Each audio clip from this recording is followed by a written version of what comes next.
Do you enjoy special summoning? Well then, have fun not having fun. So everybody and their mother knows who Ibli is already, but in case you didn't know, it's basically a level 2 monster that when you give it to your opponent, they cannot special summon monsters while it's on the field, except for Link monsters. And this is actually really rough if your opponent isn't playing any Link monsters, or if he can't play any Link monsters, such as decks like Despia. And the crazy thing is, playing Ibli and giving it to your opponent actually protects you from Infinite Impermanence, Cyframe Gear Gamma, Evenly Matched, Lava Golem, etc. And even though Nightmare Mermaid is banned, Ibli is actually still extremely easy to summon. Like I said, it's a level 2 monster, so it's really easy to summon from your deck with Gigantic Sprite or from your graveyard with Sprite Elf, and it's also a Cyrus monster, so really easy to search with Silent Mining and other cards. So like I said, the card is really easy to summon, but very difficult to out unless you're really well prepared to beat it. You could theoretically play a copy of Lingaribo in your extra deck so that you can link off the Ibli that your opponent gives you, but people already kind of figure the counter to the counter. If your one and only out to Ibli is one single copy of Lingaribo in your extra deck, and your opponent is on, I don't know, Kashtira, and summons Diablos is the Mind Hacker, and then looks at your extra deck, makes you lose the Lingaribo, you're pretty much screwed.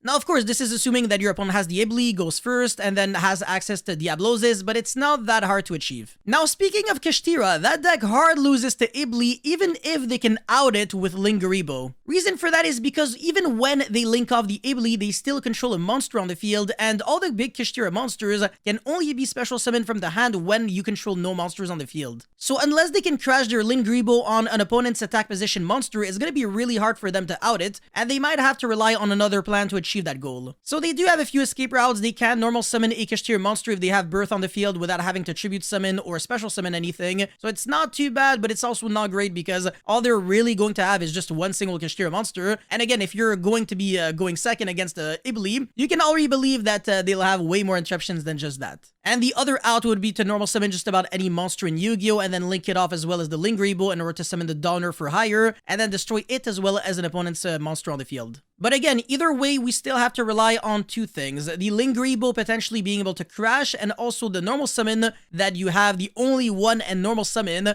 actually going through and not getting stopped. So if your opponent has Ibli and literally just any interruption for your normal summon, you pretty much lose the game on the spot. Now, there are some outs to Ibli, and some of them are actually really beneficial for you and hurt your opponent really hard. Since your opponent is gracious enough to give you an Ibli for free, that pretty much means that Enemy Controller, Forbidden Droplet, and Dark Hole, for example, are basically just completely free to activate. I really like those cards because they allow you to kill two birds with one stone. Not only are you able to get rid of your own Ibli because of, Enemy Controller tributing for cost or Forbidden Droplet, and even the Dark Hole clearing your own Ibli, but also you're getting rid of your opponent's monsters, which is insanely nice because you don't really have to give up anything of your own money to do that. And of course, if you get blind Ibli on game 1 and you're playing Flunderies, you should actually give a big hug to your opponent. But yeah, I strongly suggest looking into this card and also the counters to this card because they definitely will be serious in this upcoming format. But that's pretty much all I have to say for this video. Thank you guys so much for watching. Don't forget to like and subscribe, and I'll see you guys very soon. Peace.